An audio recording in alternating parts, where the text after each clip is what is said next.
এই HSC 25 batch আজকে তোমাদেরকে স্টোরি রাইটিং এর একদম ফাইনাল সাজেশন তোমাদেরকে আমি দিয়ে দিব। দেখো আমি যে এখানে স্টোরি রাইটিং এর যে তোমার সাজেশনের যে লিস্টটা তোমাকে এখানে দিয়েছি, এটা জাস্ট এইভাবে আমি তৈরি করি নাই। বিগত সালে যে বোর্ড কোশ্চেন, ওই বোর্ড কোশ্চেন আমি অ্যানালাইসিস করছি, এবং এই বছর যে টপ যে তোমার কলেজগুলো আছে, ভালো যে কলেজগুলো আছে বাংলাদেশে, ওইগুলোতে যে স্টোরিগুলো আসছে ওইগুলো অ্যানালাইসিস করছি। দেখো আমি বোর্ড কোশ্চেন হচ্ছে বিগত সালে বোর্ড কোশ্চেন প্লাস এইবার ভালো ভালো কলেজে তোমার যে স্টোরিগুলো আসছে, দুইটার কম্বিনেশন করে তোমাকে একটা কি দিতেছি, তোমাকে একটা টপ 10 একদম লেটেস্ট একটা সাজেশন তোমাকে আমি দিতেছি, ঠিক আছে? সো তুমি, আমি মনে করি এই 10টা স্টোরি যদি ভালো করে দেখো তুমি, ইনশাআল্লাহ এখান থেকে তুমি একটা কমন পেয়ে যাবে। এখান থেকে তুমি কি করবে, একটা কমন তুমি কি পারবা, পেয়ে যাবা ইনশাআল্লাহ, ঠিক আছে? সো আবার তোমাকে একটু সেফ জোনে থাকার জন্য, আমি তোমাকে বলবো আরো কয়েকটা, আরো 4-5টা গুরুত্বপূর্ণ যে স্টোরি গুলো আছে ওইগুলো তুমি জাস্ট কি করো, নামটা দেখো এবং ওই কাহিনীটা জাস্ট তুমি জেনে রাখো। একটা স্টোরির বাংলা কাহিনীটা, স্টোরিটা পড়বা এবং নিজে নিজে বাংলা কাহিনীটা মেক করার চেষ্টা করো বাংলায় মাথার মধ্যে। তো বাংলা কাহিনীটা তুমি জাস্ট জেনে রাখো, তখন পরীক্ষায় আসলে তুমি জাস্ট নামটা দিবা এবং তুমি যে কাহিনীটা জানছো জাস্ট নিজের মতো করে লিখে চলে আসবা। এটা তোমাকে সেফ জোনে থাকার জন্য বলতেছি। এই 10টা তো পড়বাই, আমি যে সাজেশন গুলো দিতেছি এই 10টা তো পড়বে, এই 10টাতে তো ইনশাআল্লাহ আশা করি কমন পড়বেই। সেফ জোনে থাকার জন্য তুমি যেটা করবা, আরো কয়েকটা তুমি 4-5টা তুমি দেখে রাখবা, জাস্ট কাহিনীগুলো মনে রাখবা, পরে নিজের মতো করে জাস্ট লিখে আসবা, ঠিক আছে? সো আমরা দেখি আসলে আমাদের যে লিস্টটা দিয়েছি, লিস্টের মধ্যে কোনটা আছে। প্রথমে 1 নাম্বার যেটা আমি দিয়েছি এটা হচ্ছে the dove and the and.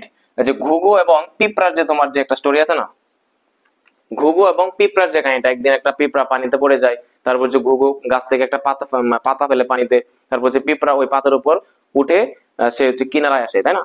So এভাবে হচ্ছে আরেকদিন তোমার কি করে, একটা ওই ঘুঘুটাকে একটা কি করে, একটা শিকারী নিশানা করে, তাই না? তো নিশানা করলে ওই পিঁপড়া কি করে, ওই নিশানাটা সে কি করে দেয়, বন্ধ করে দেয়, কারণ হচ্ছে ওই শিকারীর পায়ের মধ্যে সে হচ্ছে কি করে কামড় দেয় এবং হচ্ছে তার নিশানাটা ব্যর্থ হয় ওই শিকারীর, এবং ঘুঘুটা উড়ে যায় এবং এভাবে রক্ষা পায়। এটা কাহিনী তোমরা সবাই জানো, এজ ইউজুয়াল।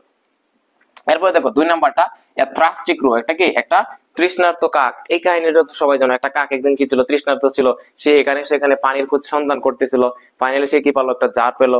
হ্যাঁ, জার পেলো, কিন্তু তার কপালে অভাগা, কারণ হচ্ছে ওই জারের কি ছিল, পানিটা একদম বটমে ছিল, একদম তল দেশে ছিল, সে পানি পান করতে পারতেছিল না। তো সে হতাশ হয়ে প্রথমে সে কি চেষ্টা করলো, একটু নাড়ানোর চেষ্টা করলো, কিন্তু সে এখানেও ব্যর্থ হয়েছে, এবং পরিশেষে এসে চলে যাওয়ার সময় হঠাৎ সে লক্ষ্য করলো ওই জারের পাশে কি ছিল, একটা কতগুলো নড়ি ছিল, হ্যাঁ, পেবেলস ছিল। সো কি করলো, সে একটা প্ল্যান তৈরি করলো এবং ওই নুড়িটা একটার পর একটা ওই জারের মধ্যে সে ফেললো, ফেলার পরে তোমার কি করছে, ফাইনালি পানিটা উপরে উঠছে এবং সে পানিটা পান করছে এবং সে উড়ে গেছে। সো এই কাহিনীটা তোমরা জানো। জাস্ট আমি স্টোরির ক্ষেত্রে আমি সব আমার যে স্টুডেন্ট যারা আছে অফলাইন অনলাইন যত স্টুডেন্টস আছেন, সকল স্টুডেন্টদের আমি একটা উপদেশ আমি তাদেরকে দেই, স্টোরি কখনো মুখস্থ করতে যাইবো না, স্টোরি কখনোই তুমি মেমোরাইজ করবে না। স্টোরি কি করবে না, তুমি স্টোরি কখনো মেমোরাইজ করবে না। হ্যাঁ, তুমি স্টোরি কখনো কি করবে না, মেমোরাইজ করবে না। এটা দরকারই নাই, তোমার মুখস্থ করার কি দরকার নাই, কোনো দরকারই নাই। জাস্ট তুমি কি করবা, স্টোরিটা জাস্ট খালি বাংলা যে তোমার কাহিনীটা আছে, ইংলিশটা তো পড়বা, ইংলিশটা পড়ার পরে তোমার একটা বাংলা কাহিনীটা নিজে নিজে বোঝার চেষ্টা করবা, জাস্ট ওই কাহিনীটা মাথার মধ্যে রাখবা,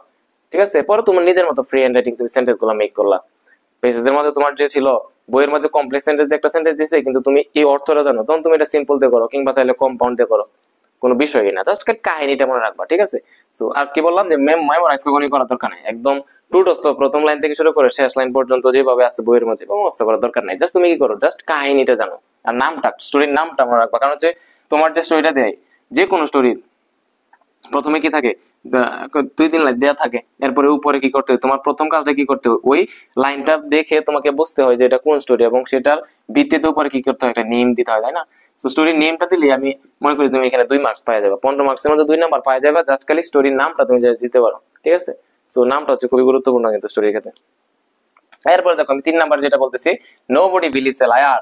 কেউ হচ্ছে কি করে না, একটা মিথ্যাবাদীকে বিশ্বাস করে না। এই কাহিনী তোমরা সবাই জানো, একটা রাখাল বালক ছিল, সে প্রতিদিন মানুষের কি করতো, মানুষের নিয়ে সে মজা নিত, সে বলতো যে বাঘ বাঘ বাঘ বা নেকড়ে নেকড়ে, কিন্তু প্রতিদিন মানুষের আনতো, আইনা সে হচ্ছে মজা নিত। ফাইনালি একদিন কি সত্যি কিন্তু কি আসছিল, নেকড়ে আসছিল, কিন্তু ওই দিন কেউই আসে না, এভাবে সে হচ্ছে কি মারা যায়। তো এটা কাহিনী তোমরা সবাই জানো। এরপর দেখো 4 নাম্বার, কিং লিয়ার এন্ড হিজ ডটার্স। কিং লিয়ার এবং তার যে কন্যাগুলো, সেটা এটাও তুমি জানো যে কিং লিয়ার ছিল কি, তার শাসন করতে করতে একটা কি ছিল, সে বৃদ্ধ হয়ে গেছিল এবং বৃদ্ধ বয়সে সিদ্ধান্ত নিল তার যে রাজ্যটা আছে, সেই রাজ্যটা তার মেয়েগুলো আমাদের কি করে দিবে, সমানভাবে বন্টন করে দিব। তো বন্টন করে দেওয়ার আগে সে স্বভাবতই সে একটু জানতে চাইলো যে কোন মেয়ে তাকে কতটুকু ভালোবাসে, কতটুকু তাকে ভালোবাসে বা পছন্দ করে। তখন সে একের পর এক একটা মেয়েকে এসে জিজ্ঞাসা করে, বড় মেয়ে বলে যে হ্যাঁ, তাকে তার নিজের জীবনের থেকেও ভালোবাসে, এরপরের জনে বলে তোমার কি আমি তোমাকে যতটুকু ভালোবাসি এটা আসলে মুখ দিয়ে ভাষায় প্রকাশ করতে পারবো না। আর ছোট মেয়ে বলে আমি তোমাকে লবণের মতো ভালোবাসি। এটা শোনার পরে তো রাজা কি হয়ে যায়, রাগান্বিত হয়ে যায়, তাই না? পূর্ববর্তী দুই মেয়েকে তার রাজ্য অর্ধেক অর্ধেক মানে এক তৃতীয়াংশ করে রাজ্য দিয়ে দেয়, কিন্তু ছোট মেয়ের কথা শোনার পরে সে রাগান্বিত হয়ে যায়। এবং তাকে তার রাজ্য থেকে বিতাড়িত করে দেয় ছোট মেয়ের। এই কাহিনী তোমরা জানো। এরপরে দেখো 5 number, money can not bring happiness. টাকা কখনো কি দিতে পারে না, সুখ দিতে পারে না। এই কাহিনীটা হচ্ছে একটা কোবলার ছিল একদম, সে সুখী কোবলার ছিল, মুচি ছিল, তাই না? সে তার সুন্দর করে সারাদিন কাজ করে জুতা পালিশ করে তার জীবন খুব সুন্দরভাবে চলছিল। একদিন এক ব্যাংকার, তার প্রতিবেশী এক ব্যাংকার তাকে বলে, এই মুচি তোমার মান্থ ইয়ারলি তোমার ইনকাম কত, বাৎসরিক তোমার ইনকাম কত? তখন মুচি অনেকক্ষণ চিন্তা করলো, কারণ সে তো দিন আনে দিন খায়, সে তো কখনো টাকা সেভ করে না এবং সে বলতে পারে না আসলে তার এক্স্যাক্টলি তার ইনকামটা কত। তারপরে সে বলতেছে আসলে তো তোমার জানা উচিত বছরে তুমি ইনকাম কি করো। তারপর সে বললো যে আসলে আমার এটা প্রয়োজন হয় না, আমি দিন আনি দিন খাই এবং এইভাবে আমার সুন্দর চলতেছে। তো এই অভাব থাকলেও, দারিদ্রতা থাকলেও কখনো হচ্ছে আমার মধ্যে মানে সুখ যে আমার মাঝে সবসময় সুখ দিয়ে মানে সুখ বিরাজমান করে আর কি, আমি সুখী আছি। আমার টাকা কম থাকলেও আমি সুখী আছি। তখন হচ্ছে ব্যাংকার সে হচ্ছে অনুতপ্ত করলো বা সে বুঝতে পারলো, রিয়েলাইজ করলো যে আসলে এই মুজিদ তো আসলে কোনো টাকা পয়সায় নেই, খুব বেশি টাকা পয়সা নাই, কিন্তু তার মধ্যে কি আছে, সুখ আছে। সে হচ্ছে দিন শেষে সুখী। কিন্তু আমার দেখো, আমি সবসময় চাই চাই করি, আমি ব্যাংকার, আমার অনেক টাকা দরকার, অনেক টাকা দরকার, অনেক টাকা আছেও আমার, কিন্তু প্রকৃতপক্ষে আমি ব্যাংকারের মাঝে কি নাই, সুখ নাই। তারপরে সে কি করলো, সে সিদ্ধান্ত নিল তার যে যত টাকা আছে সব টাকা গরিবদের বিলিয়ে দেয় এবং সে সুখ খোঁজার জন্য কি করলো, চেষ্টা করলো। হ্যাঁ, সুখ খোঁজার জন্য সে চেষ্টা করলো আর কি, বা সুখ খুঁজতে থাকলো আর কি। তো এই ছিল আর কি, যে আসলে যে টাকা যে কখনো কি করতে পারে না, সুখ দিতে পারে না, এটা হচ্ছে আসলে এই গল্পের মানে মূল মানে মেইন থিম আর কি। এরপরে দেখো 6 নাম্বারটা, দ্য সেলফিশ জায়ান্ট। একটা কি স্বার্থপর দৈত্য। এটা কাহিনীটা অনেকে জানো কিনা। একটা দৈত্য ছিল আর কি। তো তার একটা বাগান ছিল এবং ওই বাগানের মাঝে অনেক ফুল ফুটতো, পাখিরা আসতো, পাখিরা গান গাইতো, ঠিক আছে। তো একদিন সে তো যখন কি বাড়ি থেকে বা তার বাড়ি থেকে একটু দূরে চলে যেত, তখন ওই বাগানের মধ্যে বাচ্চারা এসে খেলাধুলা করতো বিকাল টাইমে আর কি। হ্যাঁ, তো একদিন সে তার বন্ধুর বাসায় গেছে।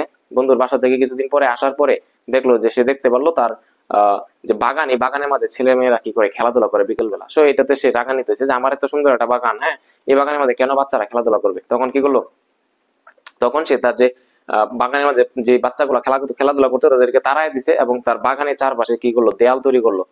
তো এটা করার পরে দেখা গেছে কয়েকদিন পরে তার বাগানের মধ্যে কোনো ফুল ফোটে না, তার বাগানের মধ্যে কোনো পাখি আসে না, কোনো গান গায় না পাখি। তো একদম পুরা বাগানটা তোমার কি হয়ে গেছে, শুষ্ক হয়ে গেছে, বাগানের গাছটা সব শুকিয়ে গেছে, ঠিক আছে। তো এভাবে অনেকদিন চলতে থাকে। একদিন হঠাৎ করে লক্ষ্য করে তার বাগানের মাঝে আবার ফুল ফুটছে, আবার পাখিরা গান গাইতেছে। কেন? কারণ হচ্ছে ওই দিন আবার কি করলো, বাচ্চারা ওই যে দেয়াল করছিল, দেয়ালের একটা গর্ত দিয়ে তারা কি করলো, বাচ্চারা প্রবেশ করছে এবং সে আবার খেলাধুলা শুরু করছে। তো বাচ্চারা যেহেতু আবার আসছে, আবার যে ওই বাগানটা ফুল ফুল ফুটছে, আবার আবার পাখিরা গান গাইছে। তখন হচ্ছে সেই দৈত্যটা বুঝতে পারলো আসলে আসল ঘটনাটা। হ্যাঁ, তখন হচ্ছে তাদের হেল্প করে বা তাদের কাছে মানে অ্যাপোলজিস করে আর কি, সে অনুতপ্ত করে যে আসলে আমার কাজটা করা ঠিক হয় নাই তোমাদের সাথে। তো এই ছিল আর কি তোমার দৈত্যের কাহিনী। এরপরে আরেকটা কাহিনী আছে, যাই হোক তোমরা পড়লে বুঝতে পারবো। এরপর দেখো এন অনেস্ট উড কাটার, একটা সৎ কাঠুরিয়া। হ্যাঁ, এটা সবাই জানো। একটা কাঠুরির কি একটা কাঠ কাটতে যায়, তোমার একটা নদীর পানির মাঝে তোমার কি ওই কাঠ যে তোমার যে এক্সট্রা যেটা ছিল কুঠাটা সেটা পড়ে যায়, তাই না? তো তারপরে একটা পরী আসে, পরীর কাছে সে বলে কান্নাকাটি করে যে আমার কুঠাটা তো পানিতে পড়ে গেছে। তো ওই পরী কি করে, তারে প্রথমে একটা স্বর্ণের কুঠার দেয়, সে ডিনাই করে যে না এটা আমার না, রূপার দেয়। হ্যাঁ, শেষে পরিশেষে কি দিয়ে থাকে, তার যে আসল এটা দেয়। তারপর সে বলে হ্যাঁ এটাই তো আমার। তারপরে ওই পরী তার সততার দিকে মুগ্ধ হয়ে তাকে এই তিনোটা কি করে, তিনোটা কুঠারি তাকে গিফট করে দেয়। তো এটা হচ্ছে কি অনেস্ট উড কাটার কাহিনী। এরপর দেখো গ্রেসফুল লোজল, অতি লোভে তাঁতি নষ্ট। এটা ছোটবেলা থেকে পড়তেছে এই কাহিনী, যে এক আমার দাদা দাদুর। আমরা দেখো আমাদের ময়মনসিংহ ভাষায় এটা জানি না তোমাদের এখানে আছে কিনা, এটা বলে আমরা কিচ্ছা, কি বলি, কিচ্ছা বলে আর কি। ছোটবেলা থেকে আমাদের কিচ্ছা বলতো, আমার দাদা বলতো, আমার দাদু বলতো, নানা নানু বলতো যে একটা কি ছিল, একটা কৃষক ছিল, কৃষকের কি ছিল, এই কৃষকের একটা একটা ওয়ান্ডারফুল গোস ছিল, রাজহাঁস ছিল, যেটা প্রতিদিন একটা একটা করে স্বর্ণে ডিম পারতো। হম, তো রাজা তো ওই কৃষকটা আস্তে আস্তে কি হইতেছিল, ধনী হইতেছিল। তো একদিন হঠাৎ করে সে ভাবলো যে আমি যে প্রতিদিন একটা করে স্বর্ণের ডিম পাই, এটা তো আমার দরকার নাই, আমার তো রাতারাতি আমার ধনী হইতে চাই। আমি যদি কি করি, এই হাঁসের ভিতরে যে তোমার ডিম গুলো আছে সেগুলো একে জবাই করে যদি আমি একদিনে পেয়ে যাই, তাহলে তো আমি রাতারাতি ওভারনাইট আমি কি হয়ে যাবো, ধনী হয়ে যাবো। তো এটা করলো না, সে তার খাল কাটতে কুমির আনলো। কি করছে, সে হচ্ছে ওই হাঁসটাকে হত্যা করে, হত্যা করার পরে মানে জবাই করার পরে সে তার বেলিটা যখন কাটছে ওই হাঁসের, দেখে যে এখানে কোনো স্বর্ণের ডিম নাই। তখন সে তো আপসেট হয়ে গেল এবং কান্নাকাটি শুরু করলো যে কি কি ধন আমি হারাইলাম। হ্যাঁ, কি ধন আমি হারাইলাম। এটাই তো বলে যে অতি লোভে তাঁতি নষ্ট আর কি। এরপরে দেখো 9 নাম্বারটা, cunning fox and a foolish crow. একটা হচ্ছে কি একটা ধূর্ত শেয়াল এবং হচ্ছে একটা বোকা কাক। এই কাহিনীটা অনেকে জানো কিনা। একটা কি ছিল, একটা চালাক শেয়াল ছিল এবং একটা বোকা কাক ছিল আর কি। তো একদিন ওই কাকটা, বোকা কাকটা কি করলো, একদিন একটা কসাইয়ের দোকান থেকে একটা মাংসের টুকরা চুরি করে আনলো। আনার পরে সে হচ্ছে একটা গাছের ডালে বসে খাইতেছিল, মানে মুখের মধ্যে ছিল আর কি। তখন ওই সময় ওই গাছের নিচ দিয়ে যাচ্ছিল একটা শিয়াল। তো শিয়াল দেখলো যে এই যে ওই যে ডালের মাঝে যে তোমার কাক মাংস হইতেছে, এটা দেখলো। দেখার পরে সে চিন্তা করলো, প্ল্যান করলো যে আসলে ও ক্ষুধার্ত ছিল, ওই যে শিয়ালটাও কি ছিল, ক্ষুধার্ত ছিল। এবং সে প্ল্যান করলো যা দেখি কিভাবে হচ্ছে ওই কাকের কাছ থেকে আমি এই মাংসটা আমি নিতে পারবো। তখন ওই শিয়াল কি করলো, শিয়াল তখন না, শিয়ালের হচ্ছে 12 চালা বুদ্ধি। তখন ওই শিয়ালে কি করলো, ওই কাকেরা বলতেছে যে কাক তুমি তো দেখতে অনেক সুন্দর, তুমি তো দেখতে অনেক সুন্দর, তোমাকে আজকে অনেক সুন্দর লাগতেছে। সে তুষামত করা শুরু করে দিল, সে প্রশংসা করা শুরু করে দিল কাকে। হ্যাঁ, তারপর বলতেছে আমি তো তোমার অনেক বড় ফ্যান, তুমি তো অনেক সুন্দর গান গাও, তোমার গানে আসলে আমি তোমার গানের গলায় মুগ্ধ হয়ে গেছি, আমি তোমার সবসময় তোমার গান শুনতে চাই। তো একটু দয়া করে কি আমার জন্য একটা গান তুমি আমাকে উপহার দিবে, একটা গান তুমি এখন এই মুহূর্তে আমার জন্য গাবে। তখন কাক তো কি হয়ে যায়, সে তো ফ্লাটার্ড হয়ে যায়, সে তো তোমার ওই কি বলে এই শিয়ালের ফান্দে সে পড়ে যায়। তখন সে কি করলো, যখনই কাকটা গান গাওয়া শুরু করলো, গান গাওয়া যখন শুরু করলো, গান গাইলে তো তোমার অটোমেটিকলি মুখ থেকে মুখটা নাড়াইতে হইব। যখনই মুখ নাড়াইছে তখন হচ্ছে তোমার মাংসটা উপর থেকে নিচে পড়ে যায়, তখন শিয়াল ওই মাংস দুধ দেয়। ঠিক আছে, এই তো ছিল এটা কাহিনীটা। অনেকে জানো বা অনেকে জানো না, এই জন্য বললাম আর কি। এরপর দেখো who is to bell the cat, বিড়ালের গলায় ঘন্টা বাজবে কে। এই কাহিনীটা হচ্ছে কি, এক লোকের কি করলো, তার ঘরের মধ্যে একদম ইঁদুরের ছানা, ইঁদুর ভরে গেছে। তখন ইঁদুর এই পরিমাণ জ্বালা দেয় বেটারে, তখন কি করলো, পরিশেষে বেটা বাধ্য হয়ে একটা কি আনলো, একটা বিড়াল আনলো। বিড়াল আনার পরে ওই বিড়াল কি করলো, একটার পর একটা ইঁদুর মারা শুরু করলো। তখন ইঁদুররা তো ভয়ে আতঙ্কিত হয়ে গেছে যে এই বিড়ালের হাত থেকে আমরা কিভাবে বাঁচবো। তখন সবাই কি করলো, একটা মিটিং করলো। মিটিং করার পরে তারা ওইখানে একটা শিয়াল ছিল, সরি ওইখানে একটা আহ ইঁদুর ছিল। ইঁদুরে বলতেছে যে আসলে আমরা যদি বিড়ালটার গলার মধ্যে একটা ঘন্টা বেঁধে দিই, তাহলে তো আমরা বুঝতে পারবো, যখন বিড়াল আসবো তখন ঝুনঝুন ঝুনঝুন ঝুনঝুন শব্দ করবো, তখন আমরা বুঝতে পারবো এবং আমরা সেফ জোনে চলে যাব। ঠিক আছে, তো এটা বলছে, সে প্রস্তাবটা দিচ্ছে। তো ওইখানে আবার আরেকটা ছিল, বৃদ্ধ একটা তোমার আহ কি বলে ইঁদুর ছিল। সেই ইঁদুর বলতেছে তোমার প্রস্তাবটা ঠিক আছে ভালো, কিন্তু মূলত যে তোমার বলতেছো বিড়ালের গলায় ঘন্টাটা বাঁধবা, কিন্তু এই ঘন্টা বাঁধা কাজটা কে করবে? তুমি যাইবা, তুমি যাই সম্ভব, তুমি যাই বিড়ালের গলায় ঘন্টা বাঁধবো তুমি? না। তখন তো আসলে সবাই চুপ হয়ে যায় এবং হচ্ছে এইভাবে শেষ হয়ে যায় গল্পটা। এরপরে দেখো এখন এই যে এই পর্যন্ত কয়টা ছিল, এই দশটা স্টোরি, এই 10টা স্টোরি তুমি ভাই প্রথমে দেখবা। হ্যাঁ, এই 10টা স্টোরি তুমি ভালো করে আয়ত্ত করো। দরকার লাগলে তুমি যদি খুব বেশি ফ্রি হ্যান্ড রাইটিং না পারো, তুমি চাইলে মুখস্থ করতে পারো। তুমি যদি ফ্রি হ্যান্ড রাইটিং না, অনেকেই আছে না লো ক্যাটাগরি স্টুডেন্ট বা একটু এভারেজ স্টুডেন্ট, অনেকেই হচ্ছে ফ্রি হ্যান্ড রাইটিং লিখতে পারে না, স্বাভাবিক। তো তুমি কি করবো ভাই, তোমার জন্য হচ্ছে এই যে 10টা, তুমি তো সব স্টোরি তো তুমি মুখস্থ করতে পারবে না। এই 10টা তুমি কি করো, মোটামুটি মুখস্থ করে তুমি নিয়ে যাও। আর যারা মোটামুটি অ্যাডভান্স স্টুডেন্ট বা মোটামুটি ভালো গ্রামারে মোটামুটি স্ট্রং, তাদেরকে আমি বলবো তুমি ভাই কখনো কি করবে না, স্টোরি মুখস্থ করবে না। মুখস্থ করে কি করবো বলো, কয়টা মুখস্থ করতে পারবা? তোমাকে আমি যেটা বলবো, তুমি জাস্ট কাহিনীটা যেখানে যে দেয়া দিছি, এই স্টোরি গুলো কাহিনীটা তুমি জাস্ট জানো। জানার পরে তুমি নিজের মতো করে পরীক্ষার মধ্যে ফ্রি হ্যান্ড রাইটিং লিখবা। ফ্রি হ্যান্ড রাইটিং তুমি লিখবা, কোনো বিষয় না। ঠিক আছে, তো এই ছিল তোমার আর কি আজকের একদম লেটেস্ট সাজেশন। আর স্টোরিটা মূলত দুই প্রকারের আসে, তুমি জানো, একটা ট্র্যাডিশনাল স্টোরি, একটা হচ্ছে ক্রিয়েটিভ স্টোরি। এখানে মূলত আমি যেগুলো ট্র্যাডিশনাল স্টোরি, হ্যাঁ, যেগুলো ট্র্যাডিশনাল স্টোরি এগুলো তোমাকে দিয়েছি। আর ক্রিয়েটিভ স্টোরিতে তো নরমালি তোমাকে যে কোনো একটা সিচুয়েশনে নতুন একটা তোমার সিচুয়েশন দিতে পারে, তখন তুমি কি করবা, ওই সিচুয়েশনটা সামনের দিকে এগিয়ে নিবা, ওইটার প্রেক্ষিতে, ওই সিচুয়েশনের প্রেক্ষিতে, এবং ওইটার একটা নাম দিবা। সো ওইটার জন্য আলাদা কোনো সাজেশন দিই না, জাস্ট আমি এখানে ট্র্যাডিশনাল স্টোরি যেটা, এটা সাজেশনটা দিয়েছি এখানে। ঠিক আছে, তো সবাই ভালো থাকো, সুস্থ থাকো। এবং তুমি যদি আমার চ্যানেলে নতুন হয়ে থাকো, আমার চ্যানেলটা সাবস্ক্রাইব করে দিবা। এবং এই ভিডিওটা তুমি যদি ফেসবুকে দেখে থাকো, তাহলে ফেসবুকে একটা ফলো দিয়ে দিবা। ঠিক আছে, সো তোমাদের এইচএসসি 25 ব্যাচ, তোমরা পরবর্তীতে কোন টপিক্সের সাজেশন চাও তুমি আমাকে বলে দিও, ইনশাআল্লাহ ওই টপিক্সের সাজেশন তোমাকে অ্যানালাইসিস করার ভিত্তিতে দিয়ে দিব। তো সবাই ভালো থাকো, সুস্থ থাকো, আল্লাহ হাফেজ।